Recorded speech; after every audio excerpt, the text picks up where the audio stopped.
seputar dunia pendidikan. Bersama saya Devi Mega Asri, kita akan membahas berbagai topik penting yang berkaitan dengan pendidikan, pembelajaran, serta tantangan dan inovasi yang berkembang di tengah masyarakat saat ini. Nah, untuk podcast hari ini, kita akan membahas tentang Learning Management System atau Sistem Manajemen Pembelajaran yang mungkin lebih familiar dengan istilah LMS. Nah, apa sih LMS itu? Nah, nanti kita akan bahas bareng-bareng di sini ya. Kebetulan menariknya LMS ini diluncurkan oleh salah satu BUMN di Indonesia yang bergerak di bidang komunikasi. Mungkin orang-orang biasanya familiar dengan istilah telepon dan sejenisnya lah ya.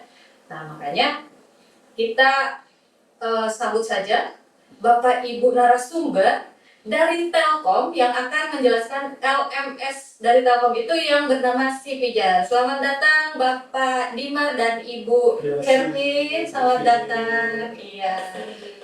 Mungkin silahkan diperkenalkan dulu Pak Dimar itu siapa sih di Telkom itu, dan Mbak Kevin juga sebagai apa di Telkom itu? Mangga silakan. Oke.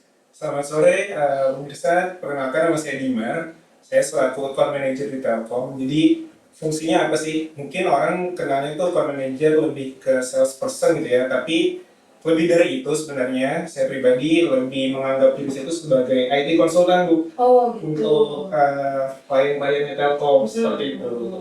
Jadi kalau ada apa-apa bisa curhatnya ke Pak Dimar. Betul. Oke.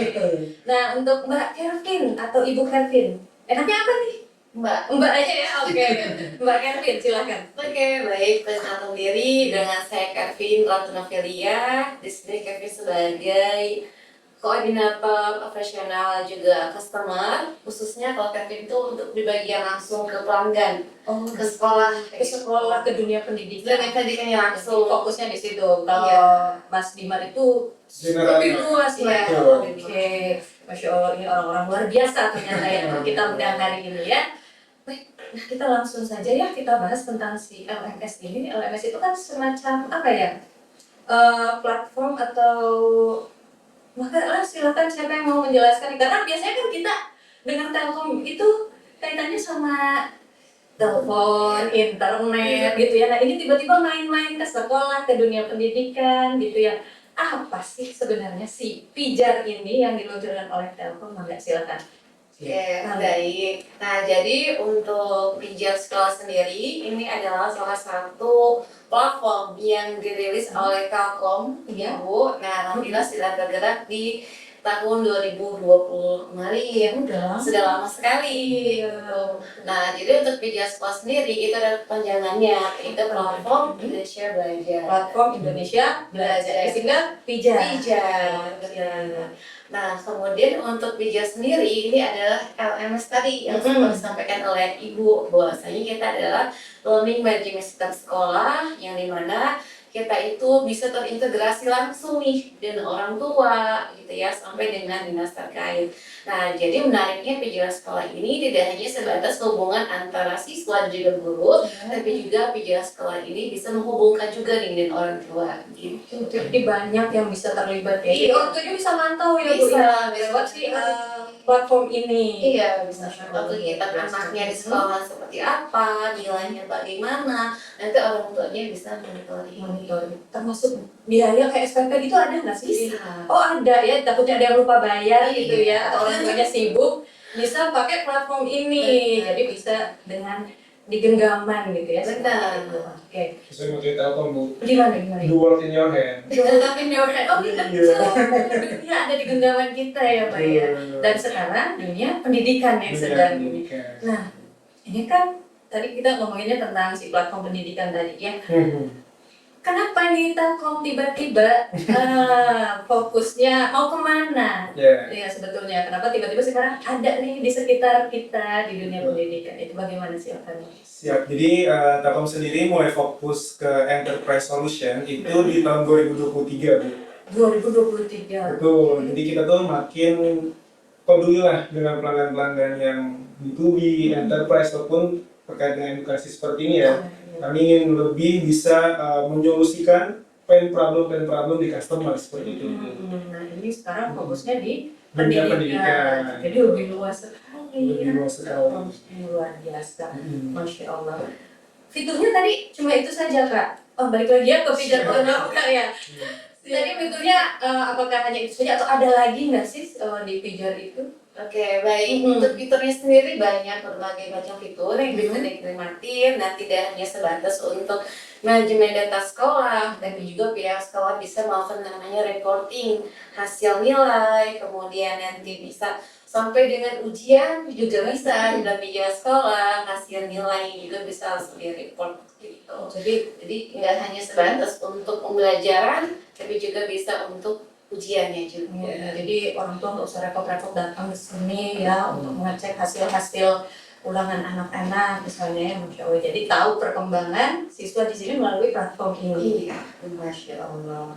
Nah, keunggulannya dibanding LMS lain nih, apa kira-kira si pijar ini? Oke, baik. Untuk keunggulannya mungkin yang dimaksud ini mungkin terkait untuk benefit ya. Iya betul benefitnya. Benefitnya ya. Nah, jadi kalau untuk benefitnya sendiri, untuk pejabat sekolah ini terintegrasi. Jadi kita saling melibatkan tadi di antara orang tua, kemudian sekolah, sampai dengan dinas terkait. Oh sampai dinas Benar, juga. sampai dengan dinas. Nah, sehingga nanti pihak orang tua pun mudah ketika ingin monitoring kegiatan anaknya di sekolah tersebut, dan juga memudahkan pihak guru ketika guru nanti mencari data-data ataupun laporan-laporan yang dibutuhkan. Wow, jadi sampai paperless ya. Iya, Dengan paperless. platform ini. Benar. Masya Allah. Tantangannya apa nih terkait ini dari Telkom dan Pijar sendiri, misalnya terkait apa ya peluncuran platform ini, gimana Mas? Dimana dulu deh, tantangannya apa? Siap. Jadi mungkin tantangannya ya selama ini kan image-nya Telkom hanya kalau nggak internet, telepon gitu ya, atau TV. Nah itu kita perlu lagi merubah citra Telkom itu sebagai enterprise solution, apalagi khususnya di bidang education ini kita punya solusi yang namanya Pijar. Ini itu sibuk tantangan saat ini ya. Iya. Nah, kalau dari Pijarnya sendiri ada tantangannya nggak? Oke, baik. Kalau untuk tantangannya sendiri mungkin pasti ada ya. Iya. Karena kan mungkin kita harus mengubah kebiasaan gitu ya, yang diawali mungkin dengan konvensional, kemudian kita angkat ke arah digitalisasi gitu. Jadi mungkin itu salah satu dari tantangan yang harus kita improve nih ke sekolah-sekolah gitu. Tapi di sisi lain, pihak sekolah tidak perlu khawatir terkait untuk penggunaan media sekolah sendiri, karena kita sudah menyediakan pakar-pakarnya. Jadi kita bantu terkait untuk penggunaannya. Jadi kalau masih bingung pasti direspon Pasti gitu, akan kita berikan dari pakar-pakarnya, kita akan berikan sosialisasi kembali ataupun bimbel gitu, sehingga pihak sekolah ini tidak sendiri gitu, ibaratnya kita akan temani. Jadi kalau ada kebingungan, kegalauan bisa direspon dengan baik oleh pihak Pijar dan pihak Telkom ya Pak ya. Luar biasa. Ada biaya nggak sih terkait ini kalau Pijar? Oke, nah ini salah satu sebenarnya keunggulannya Telkom ya, Bu? Iya. Dengan LMS lain. Kalau di LMS lain itu kan ada yang dia membebankan hitungannya per siswa. Persis. Nah, kalau di Telkom itu bahkan bisa dibanding dengan internet. Jadi pelanggan hanya berlangganan internet itu bisa banding dengan Pijar gitu, bisa dibilang harganya lebih terjangkau lah. Jadi lebih terjangkau ya Pak ya, karena bisa dibanding dengan internet. Karena kan sudah banyak juga ya yang pakai internet dari Telkom. Betul sekali. Nah, untuk penggunaan Pijar ini, kira-kira bisa digunakan di mana aja? Apakah di sekolah saja atau misalnya di kota aja misalnya ya, atau misalnya daerah-daerah lain juga bisa menggunakan? Oke, baik. Nah, jadi kalau untuk penggunaan Pijar sekolah sendiri sangat luas cakupannya Ibu.